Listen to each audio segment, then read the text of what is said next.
एक मुलाकात ऐसी शख्सियतों के साथ जिन्होंने दिया है अपने जीवन को एक नया मुकाम। रूबरू कराएंगे ऐसी कुछ हस्तियों के साथ एक खास शख्सियत के साथ मुलाकात जयदेव पटेल के साथ नंबर 1 इंडिया न्यूज पर। नमस्कार व्यूअर्स, मैं जयदेव पटेल और आप देख रहे हैं नंबर 1 इंडिया न्यूज। आपका एक बार फिर स्वागत है एक खास शख्सियत के साथ मुलाकात प्रोग्राम में। आज हम बात करेंगे उत्तर प्रदेश सरकार ने हलाला सर्टिफिकेशन को लेकर के जो बैन लगाया है ये कितना सही है और कितना गलत। और इसी के साथ साथ पी चिदम्बरम कांग्रेस के सीनियर लीडर्स ने जो बयान दिया है कि भारत में मुसलमान को नागरिक ही नहीं कहा जाता है या नागरिक मानना ही नहीं चाहिए, ये बयान कहाँ तक सही है। इन्हीं तमाम मुद्दों पर बात करने के लिए हमारे साथ खास मेहमान है समाजवादी पार्टी महाराष्ट्र के अध्यक्ष अबू आजमी। अबू आजमी जी, आपका बहुत स्वागत आज हमारे प्रोग्राम में। धन्यवाद। अबू आजमी जी, आपसे मेरा पहला सवाल है कि उत्तर प्रदेश सरकार ने जो हलाला सर्टिफिकेशन को लेकर जो बैन लगाया है इसको आप कैसे देखते हैं? ऐसा है कि उत्तर प्रदेश या देश की सरकार, इनको सबसे इजी है देश में महंगाई बढ़ जाए चलेगा, देश की जो है आर्थिक स्थिति बर्बाद हो जाए चलेगा, हमारे बॉर्डर पे चाइना घुस के कब्जा कर ले वो भी चलेगा, लेकिन सिर्फ और महंगाई कितनी भी हो जाए, नौकरी किसी को न मिले, लेकिन सिर्फ और सिर्फ मुसलमानों के बारे में कोई ऐसी बात करो जो मुसलमानों को तकलीफ पहुँचे, तो इसकी वजह से क्या होता है, इनकी सरकार चल जाती है। आदत पड़ गई इनको, सिर्फ और सिर्फ मुसलमान के खिलाफ बोलो, उनके खिलाफ कानून बनाओ, उनको तकलीफ दो, उनको जो गाय बैल के नाम पे मारो, उनको इस देश में जो है आतंकवादी बोलो, इस तरह की चीज़ें बोल करके वो सत्ता में बैठे हुए हैं। तो वो उनका रिसर्च चल रहा है कि कौन कौन सी चीज़ें ऐसी हैं जो मुसलमानों के फ़ायदे में हैं। अब हलाला जो है यहाँ से एक्सपोर्ट होता है, हलाला सर्टिफिकेट दिया जाता है कि भाई ये हलाल, तो ही फिर अरब कंट्रीज़ में जहाँ मुस्लिम लोग लेते हैं उसको, या जो भी दुनिया में हलाल चीज़ें लेते हैं, हलाल खाना खाते हैं, उनके लिए उनको वो सर्टिफिकेट जो रहता है तो उनको इजी होता है, भाई ये सामान जो है इंडिया से ये हलाल है जी। अब आप उसको बोलेंगे तो इसका परिणाम क्या होगा कि जब हलाल सर्टिफिकेट नहीं होगी तो हमारा एक्सपोर्ट कमज़ोर हो जाएगा।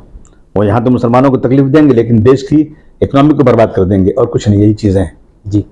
अबू आजमी जी, उत्तर प्रदेश के अंदर आज एक कन्याकुमारी हत्याकांड जो उदयपुर में हुआ था, वैसे ही हत्याकांड सत्य जुदा वाले नारे के साथ जो करने की कोशिश की गई थी, उसका उत्तर प्रदेश पुलिस ने एनकाउंटर किया, जिसका कई लोग समर्थन भी कर रहे हैं, कई लोग विरोध भी कर रहे हैं। इसको आप कैसे देखते हैं? देखिए, ऐसा है ना, मैं समझता हूँ कि किसी का एनकाउंटर का मतलब होता है मुठभेड़ जी।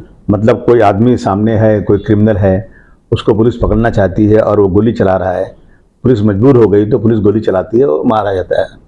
लेकिन यहाँ होता है कि पकड़ के रखो, 2 दिन 3 दिन तक मारते रहो और रात में किसी अंधेरे में ले जाओ या किसी जगह जाओ, बोले भागो, हाथ बांध दो उसको गोली मार दो और हाथ में उसके रिवॉल्वर पकड़ा दो, ये एनकाउंटर है। देखिए, मैं समझता हूँ कि लॉ एंड ऑर्डर मेंटेन करना सरकार की पूरी जिम्मेदारी है। चाहे वो किसी धर्म के साथ में, किसी के साथ में भी कुछ गुंडागर्दी क्रिमिनल एक्टिविटी करे, उसको देखना सरकार की जिम्मेदारी है। मैं देख रहा हूँ कि अरब कंट्रीज़ में दुबई है, सऊदी है, कुवैत है, कितने कंट्रीज़ हैं, वहाँ किसी की मजाल नहीं कोई किसी को रेप कर दे, मजाल नहीं किसी को कोई मर्डर कर दे, क्योंकि कानून बहुत सख्त है। तो जब सरकारें लॉ एंड ऑर्डर मेंटेन नहीं करेंगे तो ये सब चीज़ें हैं बहुत ही रहेंगे। देश में इतना ज़्यादा क्राइम बढ़ता जा रहा है कि हर वक्त, हर रोज़, हर मिनट कहीं ना कहीं क्राइम हो रहा है जी। अबू आजमी जी, कांग्रेस के सीनियर लीडर पी चिदम्बरम जी का बयान सामने आया, उन्होंने कहा कि भारत में मुसलमानों को नागरिक समझा ही नहीं जाता है। इस पर क्या कहेंगे? बिल्कुल सही बात है, मैं उनकी इस बात को बिल्कुल सपोर्ट करता हूँ। मैं सपोर्ट इसलिए करता हूँ कि आज देख लीजिए, गाय बैल के नाम पे कौन मारा जा रहा है। शर्म नहीं आती सरकार को? इसी देश के अंदर कुछ जगहों पर गाय और बैल की स्लॉटिंग कानूनी होती है। भारतवर्ष जो कश्मीर से कन्याकुमारी तक एक देश है और उसके प्रधानमंत्री का नाम है आदरणीय नरेंद्र मोदी साहब। अगर वो लॉ इसमें देश में कि गौ हमारी माता है, गाय की पूजा करना है, गौ स्लॉटिंग नहीं होना चाहिए, तो मैं समझता हूँ कि कुछ जगहों पर इतनी ज़्यादा सख्ती है कि आदमी कोई गाय पालने ले जा रहा है, कोई दूध के लिए गाय ले जा रहा है मुसलमान, तो उसको जो है ये स्लॉटिंग के लिए ले जा रहा है, उसका मर्डर किया जा रहा है, उसको मारा जा रहा है, पेड़ में बांध कर लटका के मारा जा रहा है। इस तरह की चीज़ें हो रही हैं। और गोवा में जाइए, अब देखिए आप, और हिंदुस्तान के बहुत सारे स्टेट्स में जो है आज भी ये जो है स्लॉटिंग उसकी हो रही है। तो मैं समझता हूँ कि मुसलमानों के साथ ही क्यों? आप देखिए, मुसलमानों को जो है आज हमारी शरीयत, एक संविधान होता है हर मजहब का जी। इस्लाम का भी एक संविधान है जो 1400 साल पहले बना है। उसमें है कि अपनी जायदाद का बंटवारा कुरान शरीफ के मुताबिक करो, उसमें एक निकाह शादी ब्याह अब कुरान शरीफ के मुताबिक करो, मस्जिद में नमाज पढ़ो, 5 वक्त नमाज पढ़ना ज़रूरी है। इस तरह की बहुत सारी चीज़ें हैं। 3 तलाक पे है भाई, 3 तलाक तो ऐसे भी इस्लाम में कोई वो नहीं है, अपना एक्सेप्टेड नहीं है जी, गलत है वो। इस तरह की चीज़ें जो आज मुसलमानों के साथ लगातार हो रही है। आप नौकरी में देखिए, आप मुसलमानों को 100 में 2-3 मुसलमान को नौकरी मिलती है। एजुकेशन में देखिए आप, इसके पहले कमेटियाँ बनी हैं, कमेटी बनी है, राजेंद्र सच्चर कमेटी बनी है, रंगनाथ मिश्रा कमेटी बनी है, महाराष्ट्र में एक महमूद रहमान IAS अफसर थे, उनकी कमेटी बनी है। ये सब हाई क्लास के लोग हैं, सुप्रीम कोर्ट के जज, IAS अफसर। इन सब ने कहा कि मुसलमानों के हालात देश में बहुत ख़राब, इनको रिजर्वेशन मिलना चाहिए। कहाँ रिजर्वेशन मिल रहा है? नहीं मिल रहा है। आप देखिए, आप एक तरफ महाराष्ट्र के अंदर कांग्रेस और NCP ने 16% मराठा समाज को रिजर्वेशन, 5% मुस्लिम समाज को एजुकेशन और एम्प्लॉयमेंट में रिजर्वेशन। जी, लोग हाईकोर्ट गए कि नहीं मिलना चाहिए, तो हाईकोर्ट ने कहा 5% मुसलमानों को तुरंत एजुकेशन में दे दो। आज तक नहीं मिल रहा है। ये मुसलमानों के साथ क्या मुसलमानों ने गलती किया भाई? आज़ादी की लड़ाई में मुसलमानों ने बहुत बड़ी कुर्बानी दी, किसी से पीछे नहीं, किसी से कम नहीं, किसी और लोगों से आगे कुर्बानी दिया है। लेकिन आज मुसलमानों को लेकर के इस देश में जो नफरत फैलाई जा रही भाई भाई के बीच में, मैं समझता हूँ ये बहुत खतरनाक है देश के लिए। ये हमारे सिर्फ मुसलमानों के लिए नहीं, ये देश के लिए खतरनाक है। अगर देश के 140 करोड़ में 35 करोड़ लोगों के साथ लगातार नाइंसाफ़ी होगी, उनका डेवलपमेंट नहीं होगा, मैं समझता हूँ ये देश डेवलप्ड देश नहीं कहा जाएगा। जो कहा चिदम्बरम साहब ने, बहुत सही कहा इन्होंने। आतंकवाद के केस में कितने पकड़े गए हैं? गुजरात में 2002 में दंगा कितना बड़ा हुआ, किस तरह मारे गए मुसलमान। और उसके बाद जो है जो रेप हुआ बिल्किस बानो का, उस रेपिस को छोड़ दिया गया। क्या हो रहा है? और बेकसूर लोगों को जेल में भरा जा रहा है। जब कोई पाकिस्तान इंडिया का कोई मैच होता है, तो ये जो है नफरत के पुजारी लोग जो अपने आप को इस देश का रक्षक कहते हैं, वो लोग पाकिस्तान जिंदाबाद का नारा लगाते हैं और मुसलमान को फंसा देते हैं। इस तरह चीजें हो रही हैं। तो यानी इस देश में मुसलमानों के साथ लगातार 2014 के बाद ऐसे तो ज्यादती मैं समझता हूँ कि 1947 के बाद लगातार हो रही है, लेकिन 2014 के बाद पानी सर से ऊंचा हो चुका है। जी, अबू आजमी जी, आपने मुसलमानों के डेवलपमेंट की बात करी, तो यही बात तो असम के मुख्यमंत्री हेमंत बिश्व शर्मा का भी कहना है कि इसीलिए तो हम मदरसों को कहीं ना कहीं इस्टेब्लिश कर रहे हैं, या फिर उनको एक अच्छी एजुकेशन के माध्यम से हम चाहते हैं कि मुस्लिम जो लोग हैं वो कहीं ना कहीं मौलवी, मुस्लिम बच्चे मौलवी या दूसरी चीज़ नहीं बन करके वो वैज्ञानिक बने, साइंटिस्ट बने, डॉक्टर बने।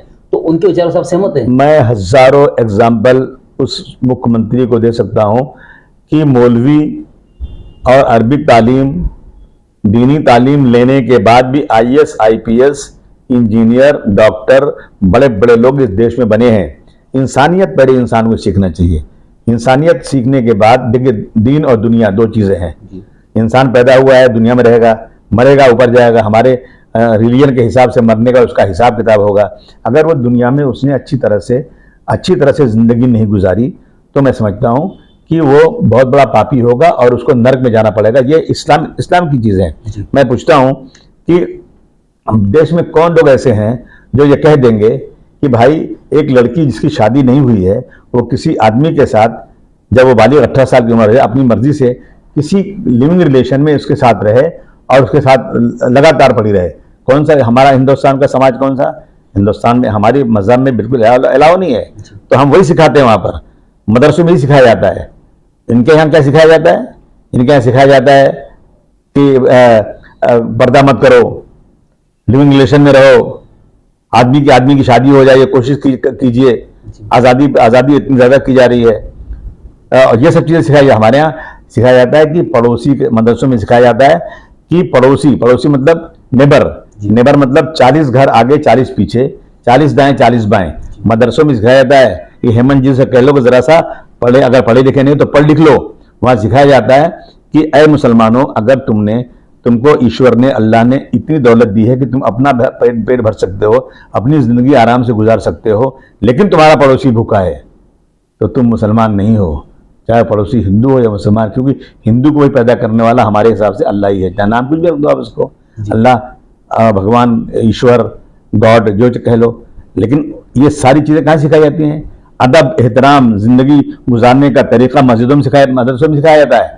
मैं उस नाम क्या लूँ मैं उनका, जिनका नाम लिया आसाम के, उनसे कहना चाहता हूँ, आओ तुमको मैं एक मदरसे में 1 साल तक फ्री खाना, फ्री रहना, और उसके अंदर हम लगा देते हैं वहां पर सीसीटीवी। रहो 1 साल तक मदरसों में, क्या होता है ना, तुम देख लो अपनी आंखों से।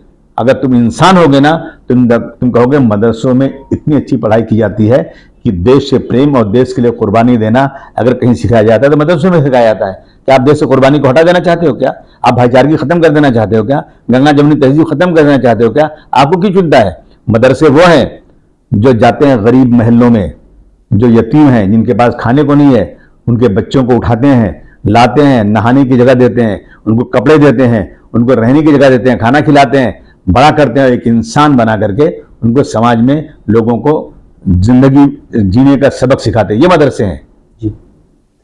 अबू आजमी जी, महाराष्ट्र में मराठा आरक्षण और ओबीसी आरक्षण को लेकर एक भूचाल मचा हुआ है। इस बीच एआईएमआईएम प्रमुख जो हैं असदुद्दीन ओवैसी, उन्होंने मुस्लिम आरक्षण की मांग की है। लेकिन उससे पहले मैं छगन भुजबल जी की बात करूंगा। उन्होंने ओबीसी आरक्षण की पैरवी करते हुए यहाँ तक कहा है मुखर आवाज में कि अगर मराठा आरक्षण के बाद अगर ओबीसी आरक्षण की बात नहीं सुनी जाती है तो आर पार होगा।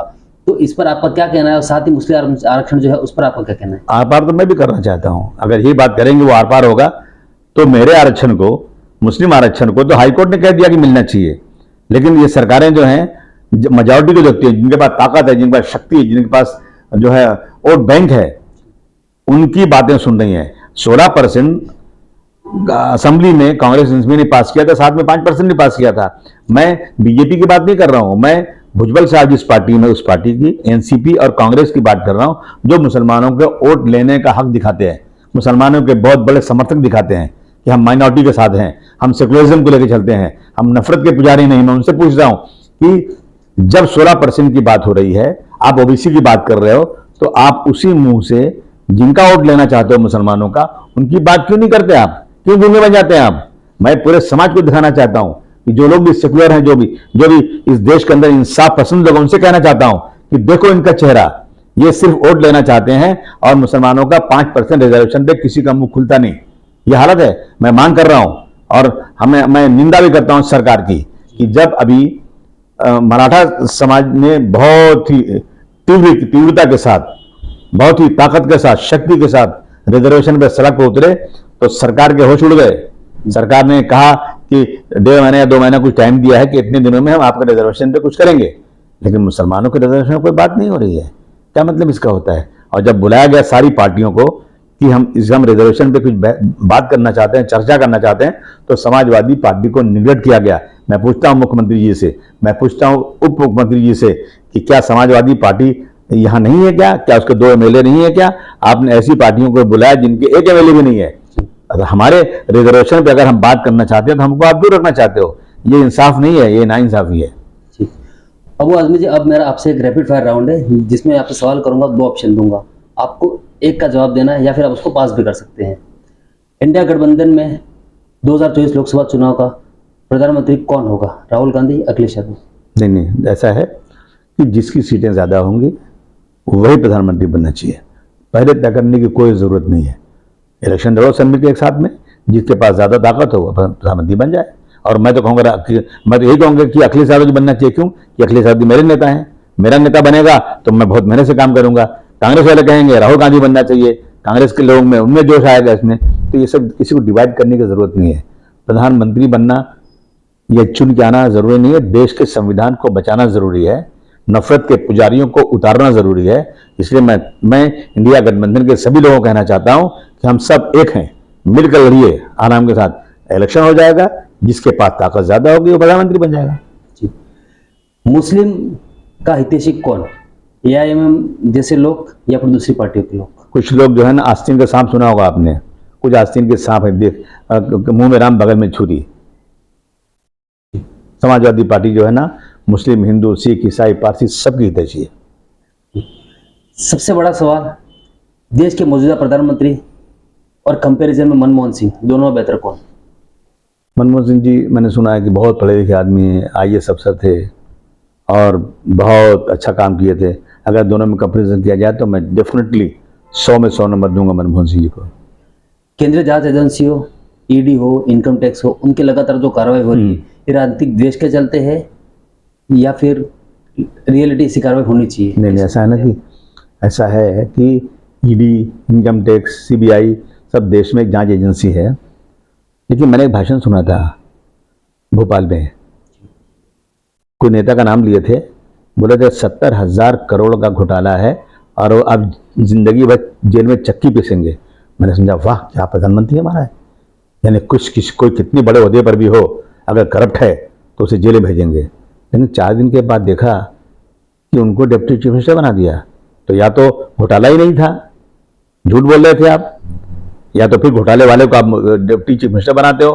तो मैं क्या समझूं कि आप कौन से, क्या है आपका, आप करप्शन दूर करना चाहते हो या करप्शन को बढ़ाना चाहते हो। लेकिन मैंने अभी तक एक भी सत्ता पक्ष में बैठे हुए नेता को नहीं देखा कि किसी के पास ईडी और सीबीआई या इनकम टैक्स रेड पड़ी हो और उनके जो है जेल भेजा गया हो। देख रहा हूँ मैं दिल्ली में डिप्टी चीफ मिनिस्टर जेल में है। और मैंने ये भी पढ़ा था उस अखबार में, कोई जस्टिस खन्ना है, वो कह रहे थे कि डिप्टी चीफ मिनिस्टर जो जेल में है ना, उनके खिलाफ कोई सबूत ही नहीं है तो जेल में क्यों पड़े हुए हैं। संजय सिंह जेल में पड़े हुए हैं। अभी जो यहाँ के चीफ मिनिस्टर थे आंध्र प्रदेश के चंद्रबाबू नायडू, वो भी जेल जाके आ गए। तो मैं समझता हूँ कि सिर्फ अपोजिशन ही करप्ट है और सत्ता में बैठे करप्ट नहीं है। और जो भी अपोजिशन का सत्ता में आएगा तो एक ऐसा साबुन उनके पास है, एक ऐसी मशीन है जिसमें डाल कर धुल जाएगा, 5 मिनट के अंदर सारा का सारा करप्शन खत्म हो जाएगा और आ जाएंगे। अब आपको समझ लीजिए क्या है। देश में मुसलमानों के नाम पर राजनीति करना राजनीतिक पार्टियों की मजबूरी है या जरूरत है? मजबूरी है। मुसलमान फुटबॉल है। मैं तमाम मुसलमानों से कह चाहता हूँ फुटबॉल मत बनो। आपने देखा होगा ना, शादी होती है तो बैंड बाजा रहता है, दूल्हा चलता है ना, बैंड बाजा बजाता है, धड़धा धड़धा बजता है और वो बैंड बाजे वाला सबको हटाते हुए सबसे आगे चलता है। उसके बाद दूल्हा बैठता है स्टेज पर और बैंड बाजा अपने घर चले जाता है। ये मुसलमान है देश में, ये ना उनकी पार्लियामेंट में हिस्सेदारी है, ना असेंबली में हिस्सेदारी है, ना तो किसी पार्टी की पॉलिसी में हिस्सेदारी है। तो ये हालत मुसलमानों को जो है ना, आज जो है एक उनके साथ खुली नाइंसाफ़ी हो रही है। मैं तो मुसलमानों से कहना चाहता हूँ कि वो लोग जो इस देश के संविधान की रक्षा करते हैं, इस देश के संविधान को मानते हैं, जो इस देश की गंगा जमुनी तहजीब को मानते हैं, जो लोग इस देश के से प्यार करते हैं, ऐसे लोगों के साथ मिलकर हमें राजनीति करना चाहिए। जी। उत्तर प्रदेश के मुख्यमंत्री योगी आदित्यनाथ और असम के मुख्यमंत्री हेमंत बिस्वा शर्मा, दोनों में से किसी एक को चुनना हो तो आप किसे चुनेंगे? किसी को नहीं चुनूंगा। देश का अगला प्रधानमंत्री आप किसको देखना चाहेंगे? अरे भाई, मैं तो चाहूंगा ना अखिलेश यादव जी बन जाएं। मेरा सपना यही होगा कि अखिलेश यादव जी की इतनी सीटें चुन के आ जाएंगे, वो बन जाएं।